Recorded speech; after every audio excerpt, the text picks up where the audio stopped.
Akkam jirtan nagaa fayyaa barattoonni keenyaa fi hordoftoonni keenya hundi keessanuu bakkuma jirtanitti torbee dabre akkuma beekamu waa'ee istookaa laallee turre waa'ee gabayaa istookaa laallee turre istook maarkeetiin maali kan jedhuu fi gosoota istook maarkeetaa laallee turre arraan tana ammoo waa'ee gabayaa boondiitti ilaalla. Boondii jechuun maal jechuudha? Boondiin tuni akka nuti itti beeknutti amma nuti talagaa abbaayii qofa beekna. Boondiin tuni waraqaa mootummaan gurguru waraqaa wabii jechuu ni dandeenya jechuudha. Waraqaa wabii mootummaan gurguru jechuudha. So bond market yookaan gabayaan boondii it's a financial marketplace. Iddoo gabayaa faayinaansii keessaa tan boondiin itti bitamtee gurguramtuuni bond market jennaan jechuudha. Akkuma beekamu financial marketiin if keessaa waan baay'ee qabaa jennee mire isii keessaa tokko bond marketidha jechuudha. So bond marketiin tuni gosa sadiitu jira. Tokkoffaan government bondiidha. Bondii mootummaati. Lammaffaan corporate bondiidha. Bondii dhaabbileen daldalaa garagaraa gurguddoo ta'an dhiyeessanii. Ifiin sadaffaan municipal bondi jennaan. Municipal bondiin tuni afaan Oromootti gizee hiinu bondii manni qopheessaa garagaraa yookaan mazagaaja akka jennu san dhiyeessu yookaan gurgurtaaf dhiyeessu jechuudha. So tokkoffaan government bondiidha jenne. Government bondiin kuni maali yookaan bondii mootummaa jechuudha. Government bondiin kuni bondii mootummaan federaalaa ishuu godhu yookaan dhiyeessu jechuudha. Maal godhuudhaaf? To raise money maallaqa yookaan galii in hanqina maallaqaa qabu cufuudhaaf hawaasarraa bifa liqaa bifa bondii kannuutiin maallaqa hawaasarraa waliin sassaabee yeroo booda ammoo dhala inni qabu waliin deebisuuf jechuudha. Maallaqa kana maaliif barbaada mootummaan? Infrastructure yookaan bu'uuraalee misoomaa garagaraa itti hojjechuu fi akkasuma guddinoota biyyattii garagaraatiif hojiirra oolchuudhaaf akkasuma subsidies gargaarsa rogoota garagaraatiif fayyadaman hojiirra oolchuudhaaf bakka hanqina maallaqaa qabutti maallaqa kana bifa bondii kennuutiin maallaqa hawaasarraa kaapitaala rees godhaa jechuudha. Kuni maal jennaarree government bondii jennaan. Government bondiin bondii mootummaan gabayaadhaaf dhiheessu jechuudha. Maal godhuudhaaf? Kaapitaala rees godhuudhaaf dhimma bu'uuraalee misoomaa akkasuma rogoota garagaraa kan subsidize yookaan gargaaruun isa barbaachisuu fi akkasuma hojiilee garagaraa tan hawaasaaf barbaachiftu itti raawwachuudhaaf jechuudha. So as keessatti maaltu jira yoo kan jennu taate bondiin tuni akka malee investoroota harkisuu dandeessi. Attract a lot of investors. Sababni isaa hoo maali? Dubbeen isii mootummaa jiddugaleessaa waan ta'eef. Kanaafuu investara sababni isii harkisuu dandeessu maali? Wabii qabdi jechuudha.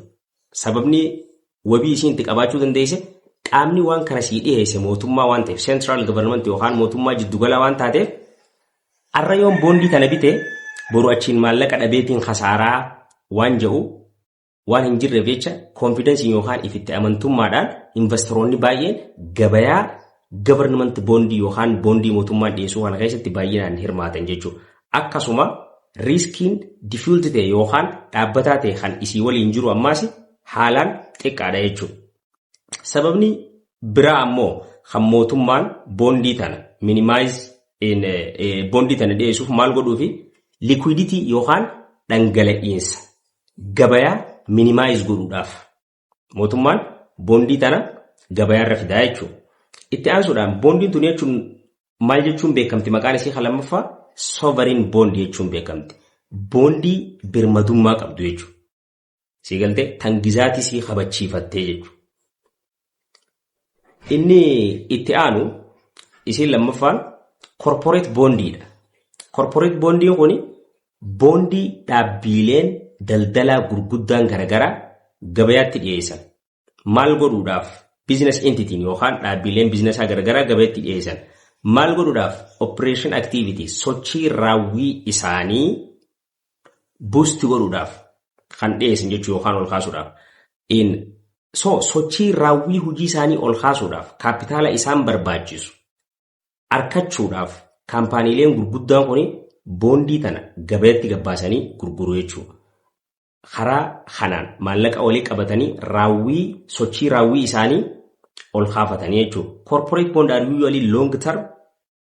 Yeroo baay'ee corporate bondiin kuni long termiidha kan yeroo dheeraati jechuudha. Akkasuma fixed instrumentii ammallee meeshaa dhaabbataa jechuudha. Isin dhaabbattuudha. Kana jechuun maturity yookaan yeroon isin itti geessu minimum 1 year yoo xiqqaatte waggaa takka jechuudha. Siigalee. So in grading yookaan sadarkaa investment bondii kana in very high quality bonds. Siigalte bondii haalaan qulqullina ol aanaa qabuudha. Mainly ijoodhaan maal irratti qulqullina kan qabu fundamentally bu'uurarraa strong companies kaampaaniileen jajjaboon yookaan humna guddoo qaban akkasuma low risk diffused sadarkaan khasaaraa isaanii khasaaraan bondii kanarra dhufu xiqqaa ta'eetu waan kana baay'inaan gabayaa dhiyeessaa jechuudha. So dhaabbilee daldalaa waan ta'eef hundi kaapitaala rees godhachuudhaaf bondii tana gabayaa fidanii gurguruu danda'anii jechuudha. Akkasuma ammallee isin tuni high yieldiin haalli sadarkaan yieldii isii guddaadha jechuudha yookaan junk bonds jechuu ni dandeenya jechuudha. Bondiin kuni ammallee sadarkaan dhalasaa reetiin dhalasaa hundarra ol ka'aadha. High interest rate kan qabu jechuudha kun relative to investment grade bonds. Gizee investmentii grade bondii jedhamu kanaan wal maddii qabnu jechuudha. But garuu hanga interestiin isaa ammoo ol ka'aati high diffused risky than other bonds. Bondiilee taanirraa ammoo sadarkaan khasaaraa isaa irra ol ka'aadha jechuudha. Lammaffaan kana fakkaata. Sadaffaan municipal bond kajennu san maali municipal bondiin kun?